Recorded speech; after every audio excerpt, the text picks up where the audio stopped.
Hey everyone, how's it going? Let me get my screen share going. Okie dokie, great. So I will be your tour guide today. We will be doing an introduction to Sequencer. And a little bit about me first. I've been using Unreal since 2015 for virtual production, things like that. Just had an athletic background and naturally fell into animation, motion capture, did some R&D, and virtual production really is my favorite thing right now.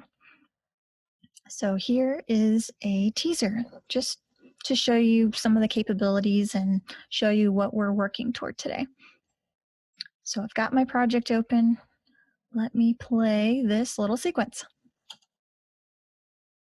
So Yin, she's taunting the poor material mesh, and so he runs her over. And there you go, beginning, middle, end. So clearly you can see that something like this could be used to render out in-game cutscenes, or you could use this for prevising entire films before they even go out on set. But before we get to that, we'll talk about sequencer definitions, go over the UI. We'll think about the workflow because there's so many different ways that you can use level sequences. It's good to think about that first. Then we will make a master level sequence. We'll make shots. We will lay down animation tracks. We'll do a little bit of keyframe animation. We'll edit some of the shots and then render everything out. So you guys don't have this project yet. So if you, let's see here. I've got the Epic Games launcher. If you don't already have yours open, you can click the little icon down here and then go to library and then launch your latest version. I've got 4.25.1. I recommend using the same version just so that we're on the same page, but it's not absolutely necessary. So hit launch.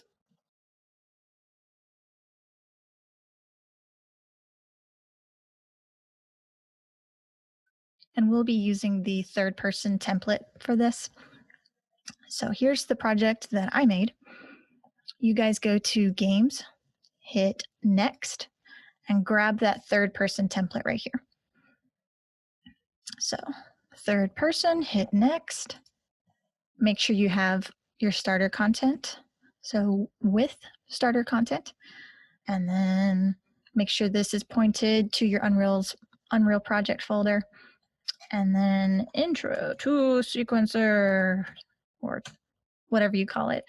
And then I'm not actually going to make this again, but you guys go ahead and create your project. So I'm going to X out of that, but you hit the green button. And then we're going to add yin. I liked there was a more variety of animations in there.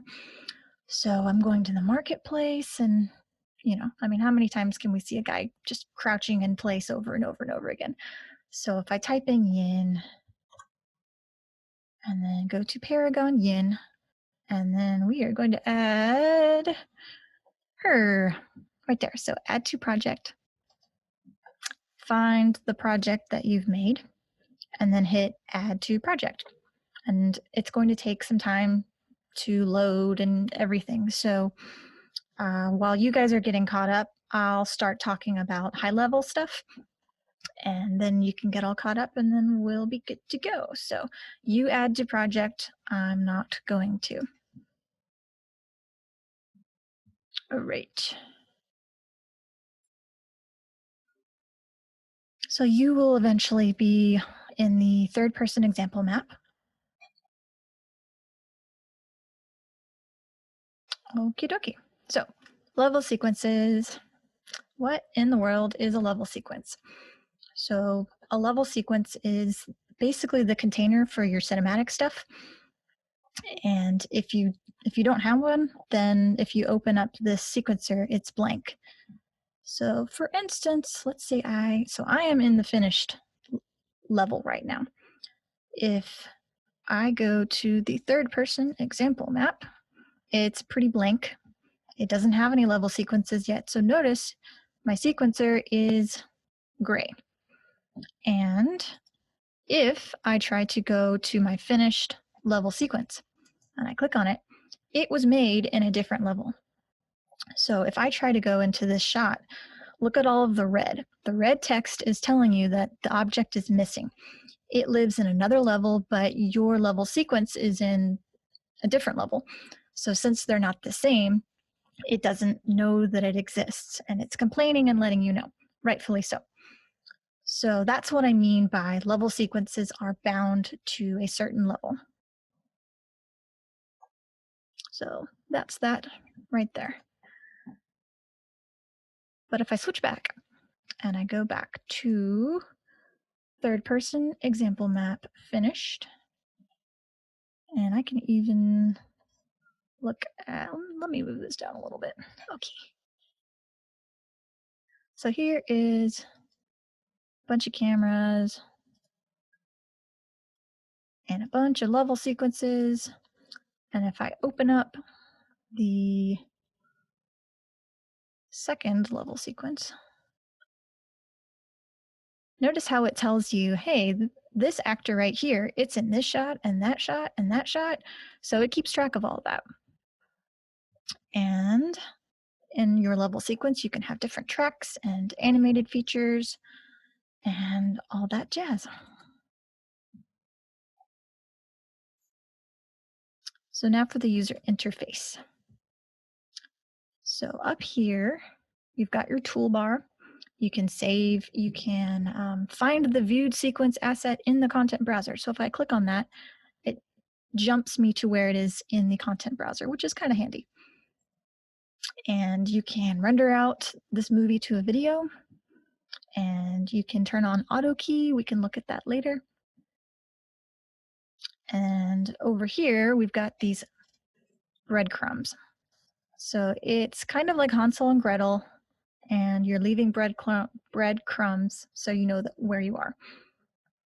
So if I click inside of the first shot, double clicking in here, it says, hey, you were in the master sequence, but now you're in the first shot, which is one level below. And then if you want to go back up, you just click on the master sequence. And it just helps you navigate and understand where you are. Yeah. And then up here, we've got the add or filter tracks. So if I'm inside of a shot, I can add a shot track, or I can fade the whole thing in and out by doing a fade track, or add a folder for organization, etc. So there's a lot in here. And then you can search Cine, that way I can see all the cameras or what have you. And what's next? We got the timeline. Yeah, okay. So I can scrub this playhead. This area is considered the timeline. And then the tree view. So if I look at, I've got some animation on the matte preview mesh. So I can fold the location, rotation, transform, and unfold these different attributes. So that's why it's called a tree view. And then all the different attributes, you can see them in this tracks area. So here we've got animation laid out in the tracks area. We've got keyframes and playback controls. Okay, so I can hit play, pause. If you don't have hotkeys memorized, this is where you start. I do spacebar all the time, so I'm just whacking the spacebar to play and pause. Right, okay, so level sequence terminology. Level sequences are very similar to Russian nesting dolls. You can have takes, and then you have those takes, they're inside of a level sequence, and then that level sequence, let's say that is a shot, but then in a master level sequence, you can have tons of different shots inside of that master sequence. And then apparently, I think you can even have master level sequences inside of master level sequences.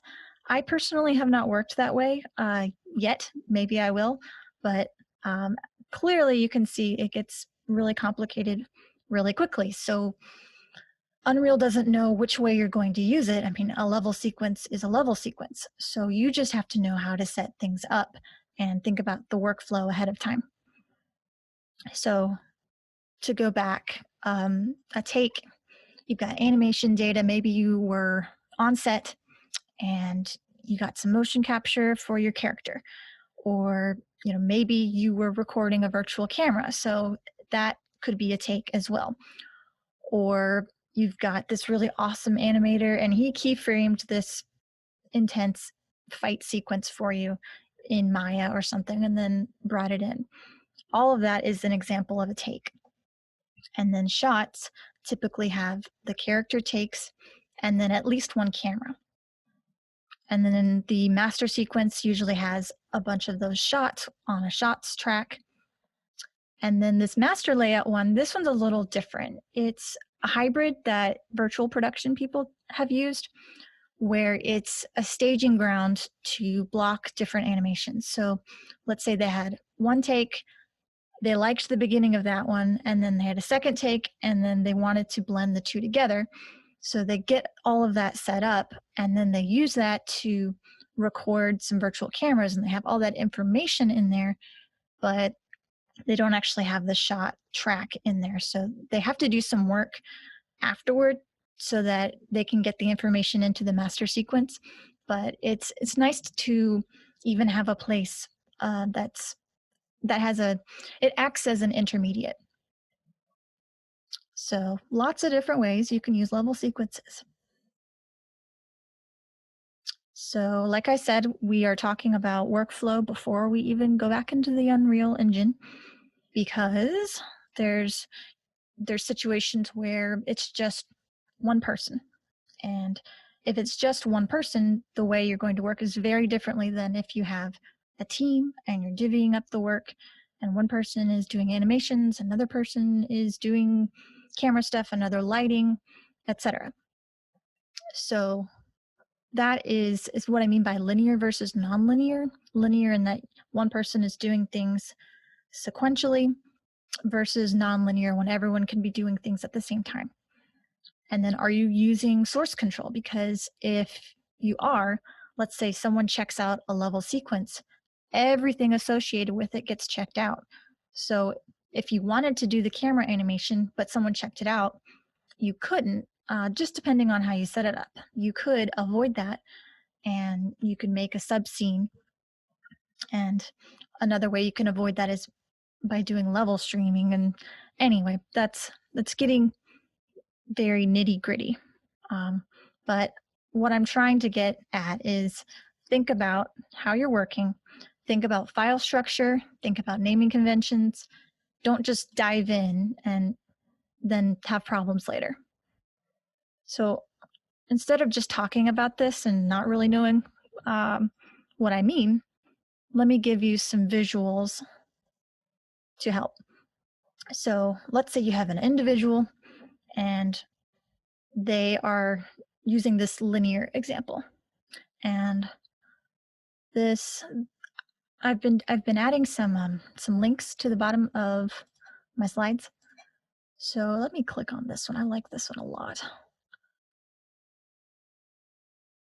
So this is all about workflow considerations. So if you want, you can go back and check out what I mean in more detail. So a linear example, let's say you've got one level sequence and typically you'll have one camera cuts track. You'll put lots and lots and lots of cameras on there, or you could animate one. And there's something that you do called camera binding for that. So there's no animation takes, excuse me, there's no shots track. So there's no shots track, but the animation takes are in there. So you've just got everything crammed into this one level sequence. So if there's one thing that you should take away from this slide, just imagine having all the things crammed into this one level sequence. That's what I mean by linear. So for instance, I've got some alternatives that I worked up for you. So nonlinear. And notice how there's not a shots track. It's just a camera's camera cuts track. And then if I wanted to, let's say this camera didn't exist yet, I can add a camera and it says, you know, add new binding. So that is how you would add cameras to the same camera cuts. And then let's go back and talk about another way of working. So let's say you've got people working on different things, and maybe to prevent someone from not having access to something they need, maybe they use a subscene. So in here, in my shot 3, I used a subscene to add, let's see, let me double click on it. There we go. So I added specifically this animation of the head nod where he's just not taking it and about to go steamroll this other character. So this I specifically did in the subscene. So it just has this one actor, it just has this animation. I go back up to here and notice how this shot, it just has the camera, it has the yin, but it doesn't have the preview mat mesh in here. I just have it in this sub scene. So here you go, you've got a master level sequence, and then inside of that you've got a shot, and then inside of that you've got a sub scene. So that's one way you can split things up.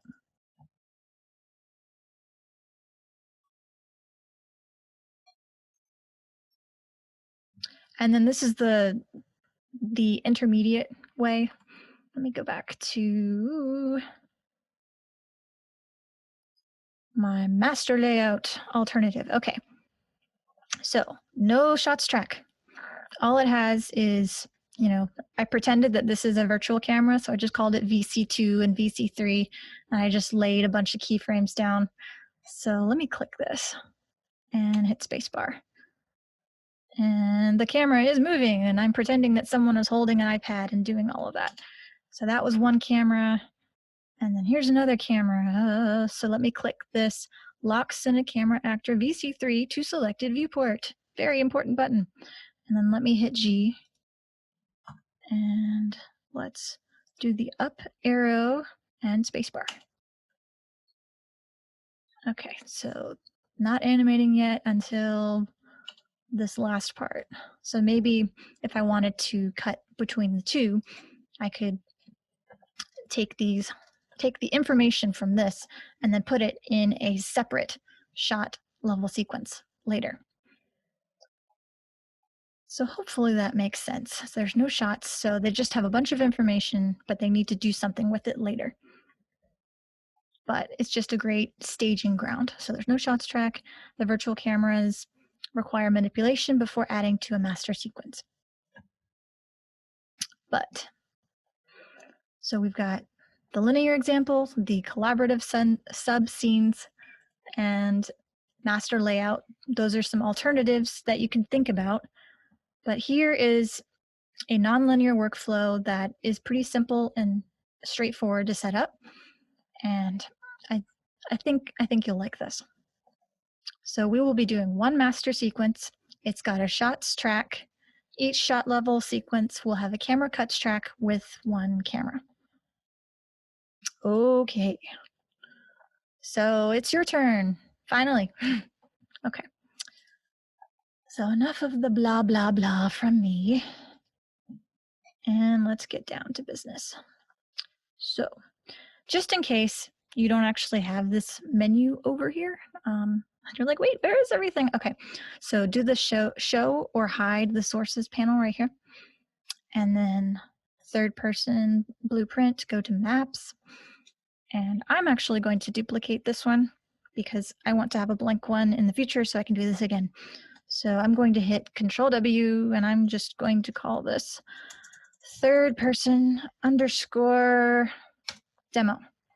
But feel free to stay in the third person example map. That's fine. All right. So I'm going to go in here. I don't really need to save any of that. Okie dokies. here is my new level.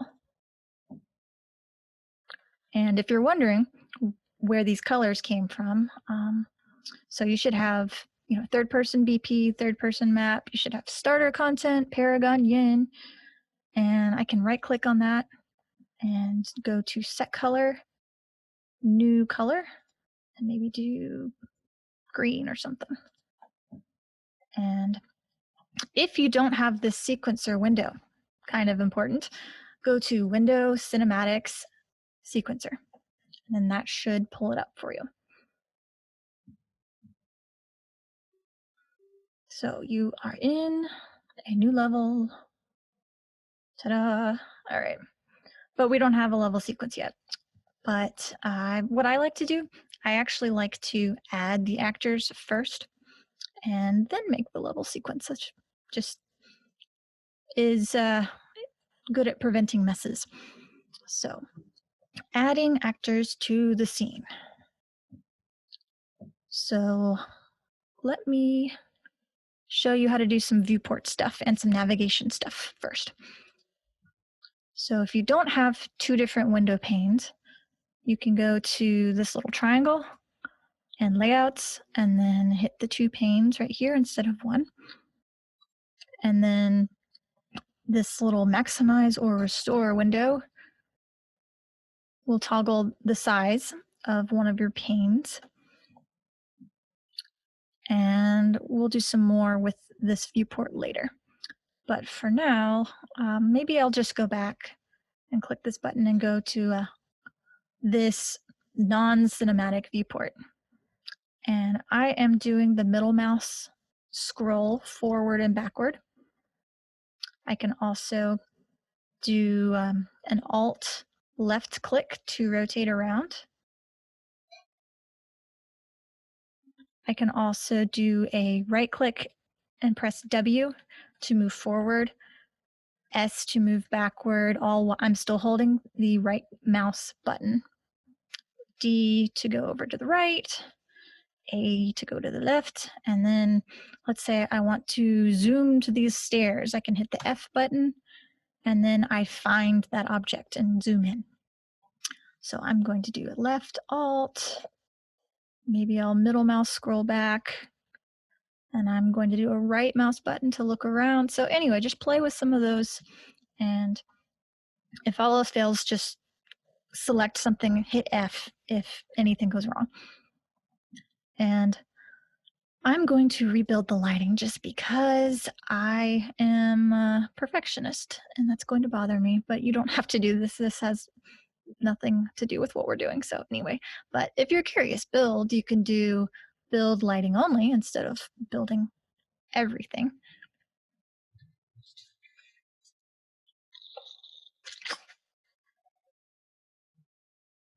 Okay, it's thinking.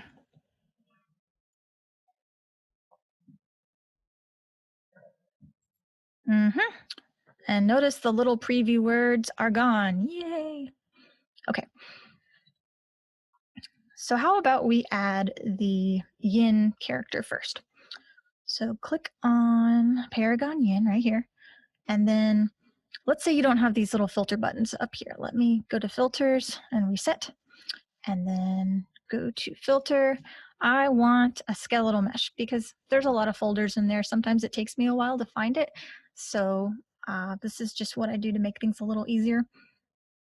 So take Yin and drag her on top of the platform. And then I can hit F and zoom in. And I can Alt left click to rotate around her. And what I want her to do is to rotate 90 degrees and be facing the little Unreal dude. So somehow I'm already in rotation. If you are not already in rotation, you can hit your W, E, R, and go back to E for rotation. Or you can do some rotation over here in the details panel and just type in 90. There you go. Or you can drag that yourself. So let me type that in again. 90, okay. All right, a middle mouse scrolling to zoom out a little bit because I want to add the Unreal dude next. So go to starter content, and then this time I want a static mesh. So filters, static mesh, and then go and find the matte preview mesh right here. Drag him in. And for this animation, I actually scaled him down 50%. So over here in the details panel, I'm going to do 0.5, tab, 0.5, tab, 0.5. Okay, and then Alt clicking, Alt left clicking to rotate again. All right, so there we go. I've got my actors. I'm also going to add a cinematic camera too. So over here in Place Actors, you've got your options. If that is not visible, you can do Window, Place Actors, and there you go. So go down to Cinematic, and then drag in a cinematic camera actor. I'm not worrying about placing it quite yet. I'm just adding it to the level. I'm going to save all the things, and there we go. So we added actors to the scene. Now we can make a master level sequence. And I'm going to you can click, toggle these filters. I'm just going to unclick them. So third person demo, I'm going up to cinematics. I'm going to add a level sequence. And then as you can see, you could also do this green add new button, go to animation and add a level sequence that way. But we'll do it this way for this demo. So add level sequence. And then if you don't already have a cinematics folder, you can right click, Control Shift, new, and add a folder. I'm just showing you how you can do that. I'm going to get rid of that folder later. Let me right click, delete. Yes. Okay. But you can make a cinematics folder and then a sequences folder or a scenes folder. And then in there, let's do a new folder called demo. Try to make it really easy to find. So in there, let's see here. Yes, in the demo, let's call this master sequence, so ms underscore demo.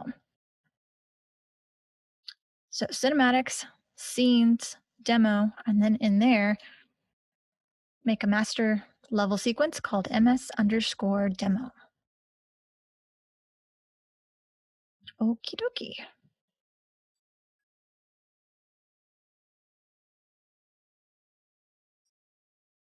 Now let's add a shots track because it's pretty boring right now.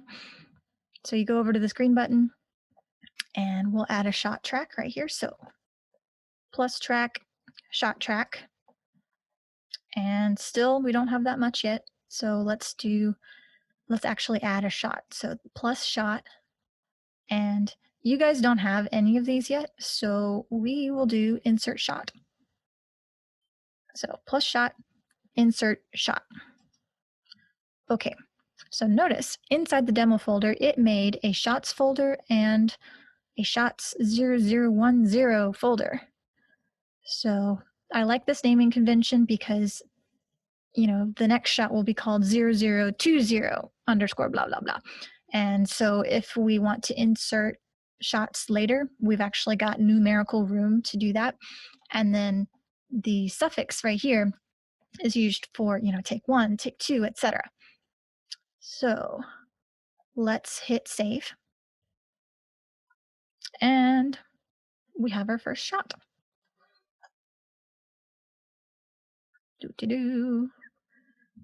Okay. So let's add some actors. A couple different ways you can do that. So let me first go inside of the shot, because if you don't remember what you're doing, you could be tempted to add these actors to your master. And you can work that way. It just depends on, are you doing that linear workflow where you have everything crammed into one level sequence, or are you trying to distribute it out a little bit more? So shot 01, I double click into you. I'm going to grab my mesh ball and my yin and go to track, actor to sequencer, add current selection. That's one way you can do it. Another way, I'm going to undo that. You can go to your world outliner and you've got these two things selected. You can just drag it in. Just drag it in. Whew, there it goes. Or if I undo, I can do one at a time. So here's my mesh guy, and then add that. Or add, let's go down to the yin. So, and then one more time, just delete those. So by now you should have these actors in here. And actor to sequencer, add current selection. Okay. I'll stop beating a dead horse. So there's our actors. And trying to decide if I want to go ahead and add the camera now or not. It doesn't really matter. I'll wait on the camera for now, but you could go ahead and add that if you wanted to. So let's focus on the animation. So Yin, she's got a couple animations. So the first one, animation, do this little plus animation. So make sure underneath Yin, plus animation. And then I'm going to type in emote squash bug. Emote squash bug, that's right. And if my playhead had been over here to the side, then this would have come in right here at frame 34 or whatever, wherever my playhead was. But if you do that, that is okay. You can just drag it over. It's not hard. And then let's use some more hotkeys to make sure that the next animation actually comes in at the end of this track right here. So I have a handy dandy hotkey slide at the very end. So see this comma and period for next and last keyframe. So if I do comma, it goes back to 0. If I do period, it goes to the end of the animation track. And that is where I want the next one to come in. So again, comma, period, line up your playback at the end, hit the plus animation, and then we're going to add the death animation.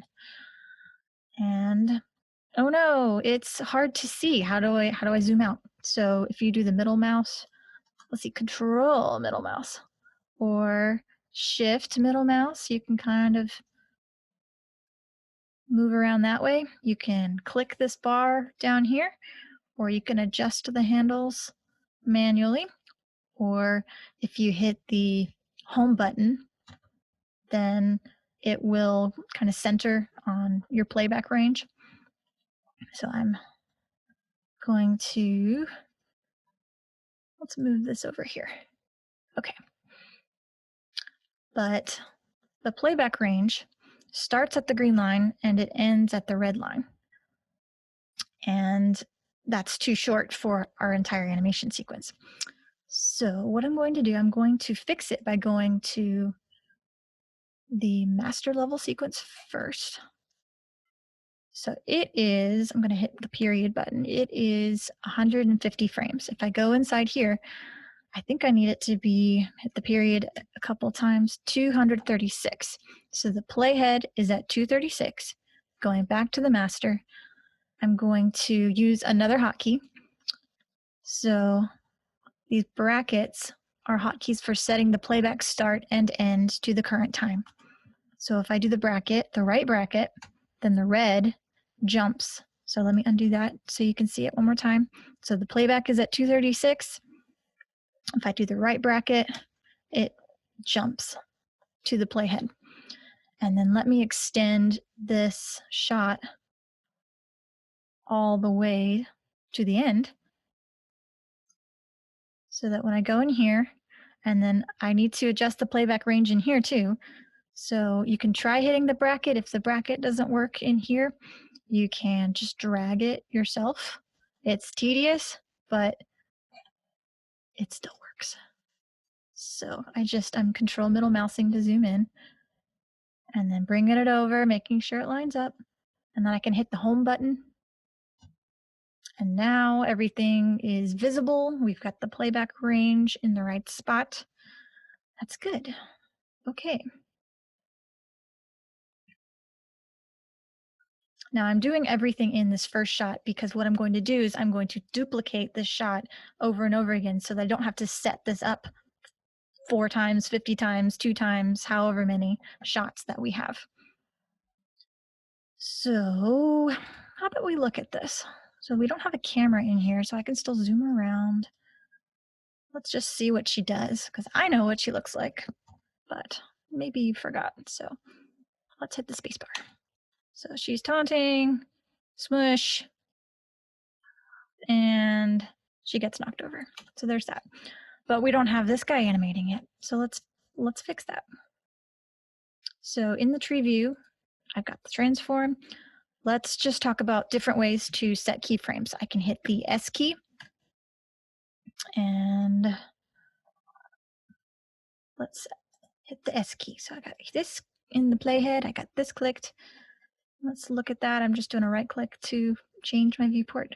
So I hit S and there's some keyframes, and that keyframed everything in the location, rotation, scale. I click on this over here, everything. Maybe I move the playhead. I hit enter. That's another way. If I don't like those keyframes, I can left marquee drag over them and then hit delete. So that's back to how we were. So I can also turn auto key on, and we'll do that in a second. But I want to take the playhead to frame 150 because I've done this a couple times. And you can click in this little button area right here and type in 150, and it manually adjusts the playhead to a specific frame. And I want my first keyframe to be there. And maybe I'll do the location and the rotation. So notice how I'm also selectively just keying with these little circles right here on the left. So add a new keyframe at the current time. And I did that for location and I did that for rotation. And I can expand that and there it is. And then maybe by frame 175. So 175, enter. And then I'm going to left click, alt rotate, and maybe middle mouse button scroll out a little bit. Okay, so maybe at 175, I'm going to hit W to get my gizmo to translate, and then I'm going to move it over, get it off of the platform, and then let's key all of the location transforms. So that's that one right there. And notice this little blue trail. So if I scrub, it's moving. Yay. Okay. And then I'm going to hit the period button to go to that.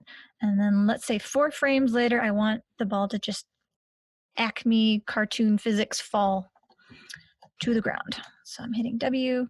I'm going to hit F to zoom in, and then I zoomed out a little bit with the middle mouse scroll, and then I'm Alt left clicking to rotate a little bit. Okay, so let me click back in the sequencer and make sure I'm at 175. And then another hotkey is the stepping forward and backward 1 frame with the left and right arrows. So I'm in the sequencer, that's active. If I do the right button, let me click one more time.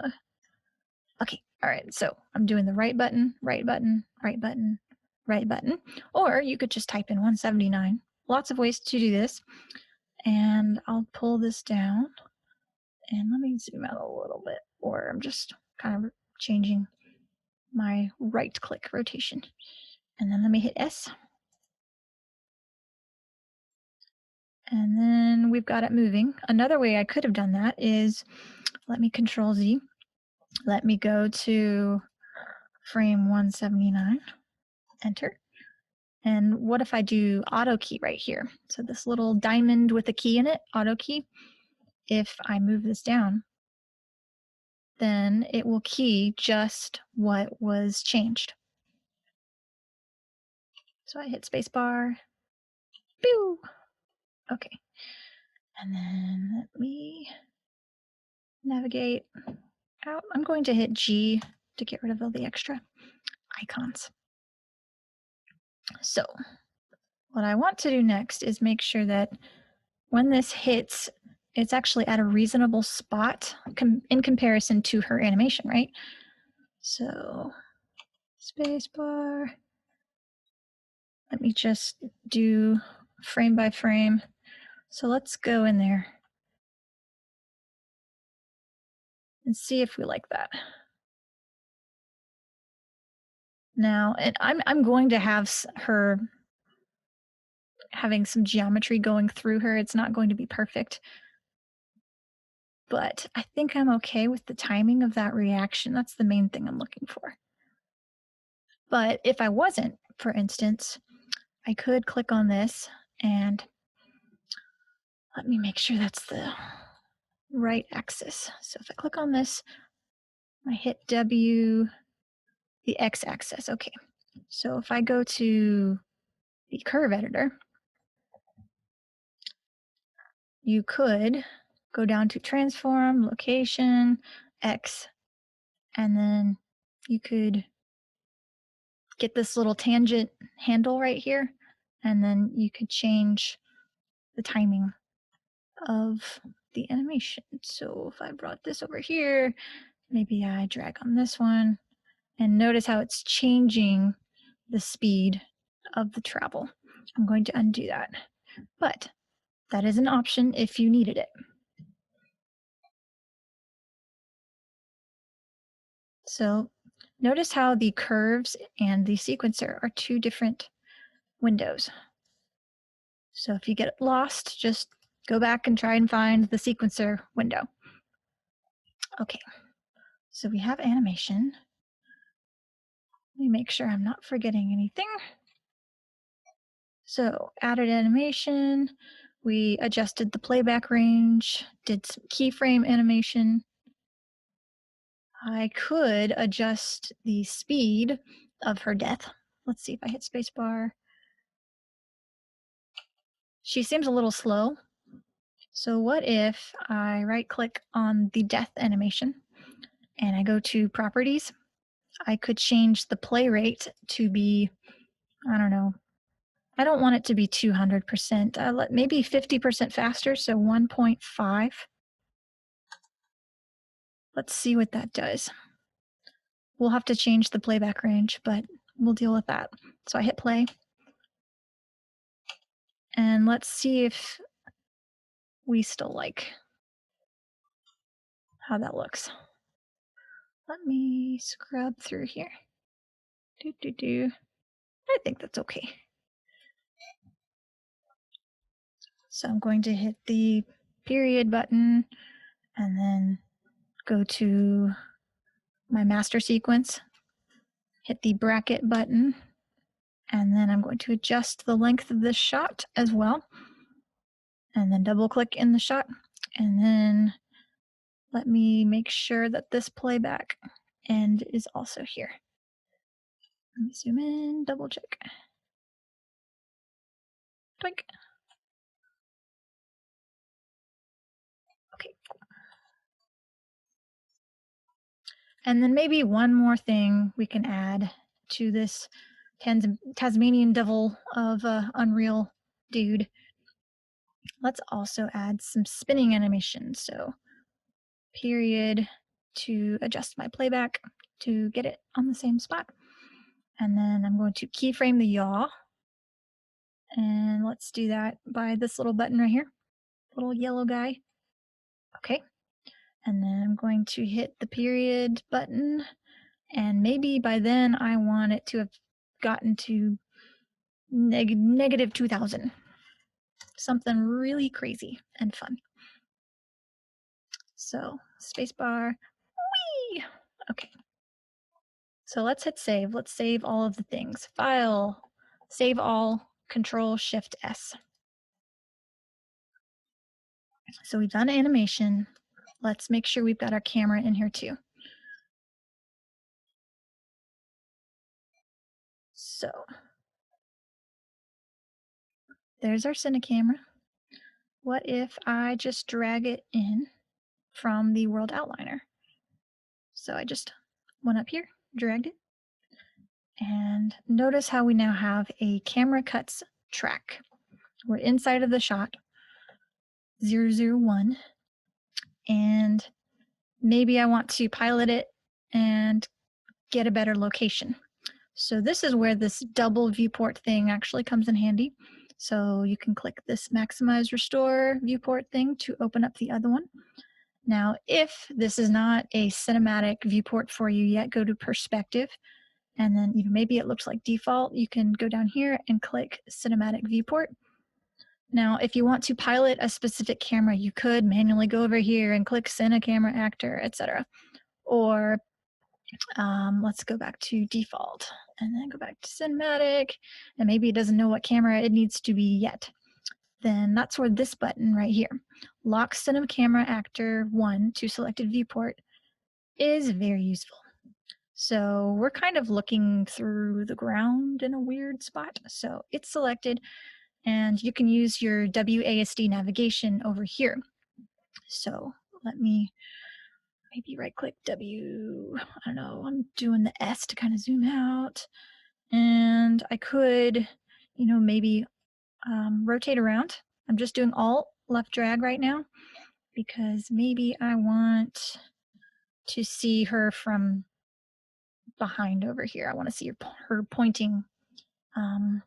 Or maybe I'm just doing the Alt click again, and then right click, W to zoom in. Maybe I want to see her pointing at us directly. And then I'm going to do Alt left click to rotate a little more.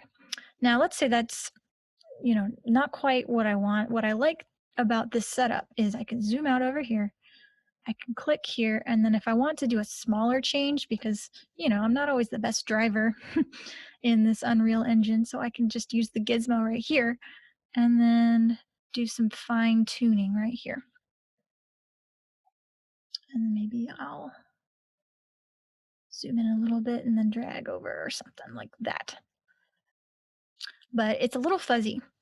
So I like the draw debug focus plane, but for some reason I have better luck if I use this eyedropper first. So let me rotate. Let me click on Miss Yin right here. And then if I do the draw debug focus plane, you can see where things are in focus. So I can drag this forward or backward. Maybe I want all of her and not just I could just have her finger in focus, but I'll have all of her. And then when I'm done with that, I can unclick that and hit save. So that's one shot. If I go back to master, that's one shot. But what I can do is from here, I'm in the master sequence, I can right click, duplicate shot, and notice how it's trying to put it into the wrong folder. So let's make a new shots 0020. So right click, no, not rename. Right click, new folder, shot 0020. And then the naming actually makes sense. We've got shot 2, take 1, save. So I have 2 thingies in here, 2 shots, and they're stacked on top of each other for now. So the first one we've got over here, maybe the next shot, let's go inside the second shot. Now notice it's still pointing to the Cine Camera Actor 1. And over here in the sequence section of the world outliner, it tells you Cinecamera Actor 1 is being used in the first and the second shot. And you can keep using the same camera over and over again. It won't get confused. It's actually kind of cool and prevents you from having to add a ton of cameras if you don't want to. I mean, if you're using a ton of virtual cameras, then that's going to happen. It's fine if you have a lot of cameras, but you don't have to. So I'm in shot 2, and maybe I look down or something. I zoom out a little bit. Let's just see what that looks like. So you, and then maybe right as she's doing the stomping, maybe that's when I cut, because it's fun to cut on an action. So, boink. All right, that needs to be locked to the viewport for the whole shots. So let's try again. Hit play. Let's play it again. Okay, let's try a little different timing. Okay, that feels a little more natural. And clearly you can see that we can keep finessing and keep finessing. Okay, so let's duplicate this shot, and the next one will show the Unreal Dude's angry reaction, and then the last one will actually see the aftermath. So if I duplicate this shot, let's make a new folder, shot 0030. And sometimes the automatic naming is perfect. Sometimes you gotta tweak it and double check. So there we go, shot 3, take 1. And let's go in here and make sure we're piloting that camera in this shot. And then now I'm going to rotate around and get a little closer to this guy. Okay, that was so much easier. So I'm going to move this, and we'll try, I don't know, that for now. Make sure this unlock viewport / lock viewport shots is working your way. So boom, boom. So as she's pulling back, we see the reaction. I think that's okay. And then one more. Let's do duplicate shot again. New folder.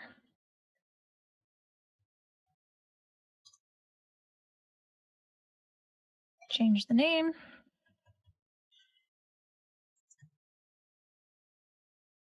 Save. So now we have this guy down there. So I'm going to move this over here. And eventually I'm going to make this all just one shots track, but at first I like to have them all splayed out. So we've got this one, and then, I don't know, maybe 2 here or something, but we'll go inside of this shot 4. And I will pilot that camera. And for this one, I'm going to rotate around and zoom out.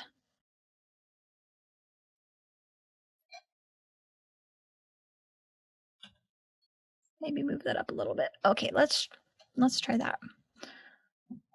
See how that works. So here, and fix the viewport.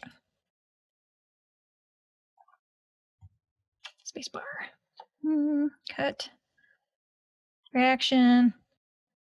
And so I like that we see the ball go out of the frame and then boom, but maybe this shot could be a little shorter.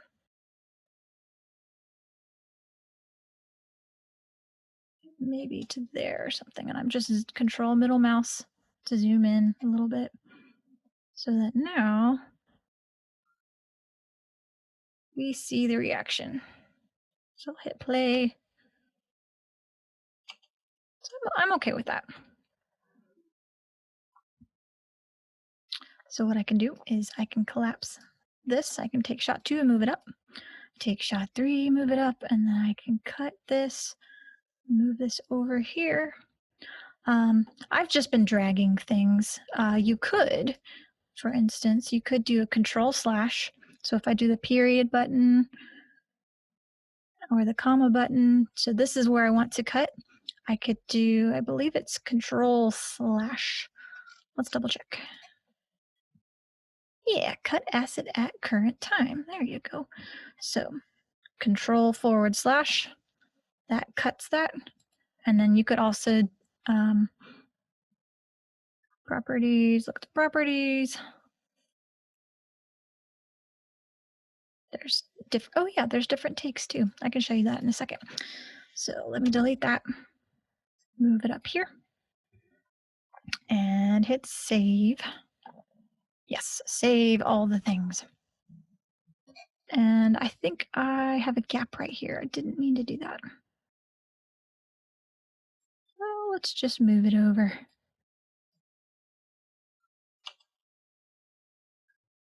Notice I don't have the shaking of the head animation, but that's okay.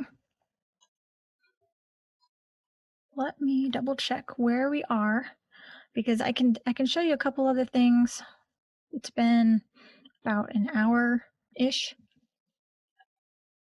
and I imagine, let's see here. So the camera, adding the camera cuts. Notice how when I added the camera, I didn't use this button right here. I've run into some buggy issues with this toolbar button. So just to be safe, just drag your camera in or add it in this way, but this button is not always the friendliest for some reason. The camera goes missing randomly. Okay, so here's our demo. Hit up and spacebar, boink, doink. All right, I'm okay with that. Save for good measure. Now render this movie to a video. So video sequence AVI. We don't have any audio this time. 1920 by 1080 is a popular resolution. I'm just going to keep it at 1280 by 720. I bumped up the compression to 100, and this shows you where your files will go. So if I hit capture movie, and also there's a write edit decision list, and you can take that and use it in Premiere. For instance, if you don't like editing in here as much, maybe you've got a special workflow, then you can use that, go to Premiere, and then pop right back in here again. So let's hit capture movie, save all the things.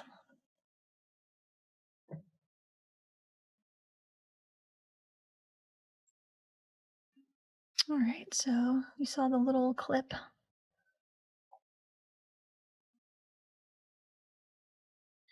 And open capture folder.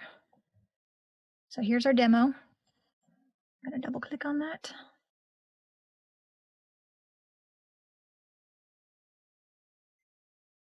And there she is. And ooh, okay. Notice the importance of the playback range. Let's go and fix that. So I'm zooming in here. And there's a discrepancy, isn't there? See, the two red lines are not the same. So let me go to shot 4 and pull this.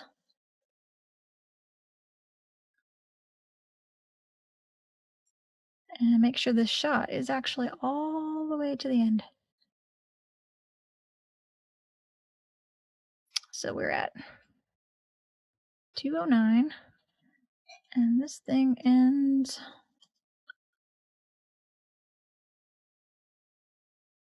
a little after 209. So what if I drag this over and then I drag this over? That should be better. Okay. So little nitpicky things right there. I'm going to save. And then another thing that I haven't shown you guys yet, I'm bouncing back and forth. So go back to finished and go to demo finished. Notice how in this first shot, I've actually got a second take. So if I go to the master sequence, notice it's the second take. If I right click and do takes, I can switch it to the first take, and let's see what that looks like. So up arrow, spacebar. So it's a different angle versus right click, take number 2. So that's something that's really cool with this naming system. And then if I go in my animated dude, I can look at the curves, and let's go to the rotation, yaw, for instance. So here's my little head bob thing. I'm going to hit F to zoom in and then middle mouse to zoom out. And let's say I wanted this to be really jaggy. I could right click on here, and I believe I can right click and change the kind of tangent. So if I want it to be really like a sawtooth jagginess, I hit linear. It's more of like a versus a smooth, wavy animation. So you can do that in the animation, the sequencer curves menu, or you can right click and change it from the sequencer itself. So that's what it was. And we could make it linear if we wanted to. So we can change the curves, we can change the key type. Also, let's say we had an object that, maybe she actually squishes something when she's doing her foot stomp thing. So in, maybe this one right here in this shot, what if we added, I don't know, a cube or something really basic? We could add a cube right here.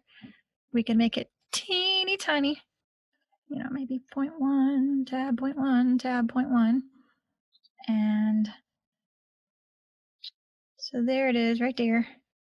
And so maybe when she squishes it, it disappears. So that is not an object that is persistent the whole time. So if I add that, let's add the cube. I can convert it to a spawnable object. And notice how the icon changes right here. So let's see here. So it's spawned, and that's actually keyframeable. So it spawns right here.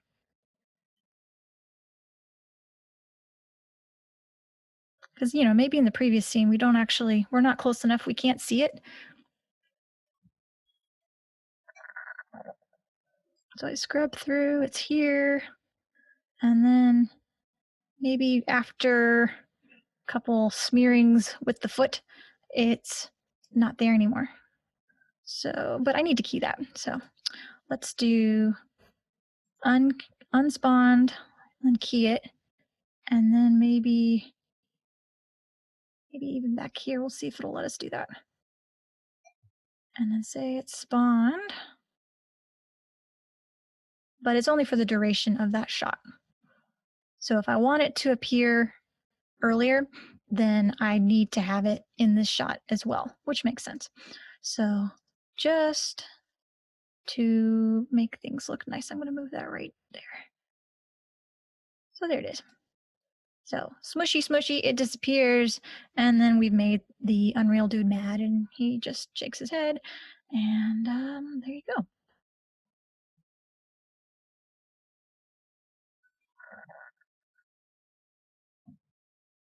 Okay. So we could render this out again if we wanted to.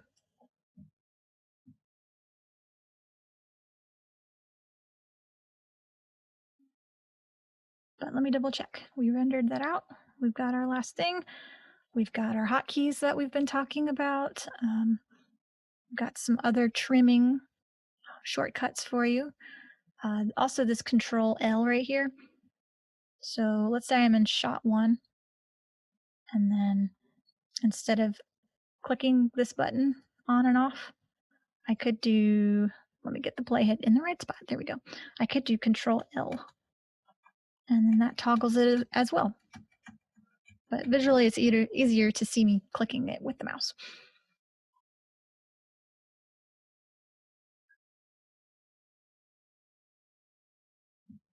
So I think we're at a good stopping point. And at this point, we do some questions and just see how you guys are doing and if you needed me to repeat anything or things like that. So, yeah. Thank you guys so much for watching, and I hope you're excited to start your own projects. And signing off for now. You find the button. Okay, stop share.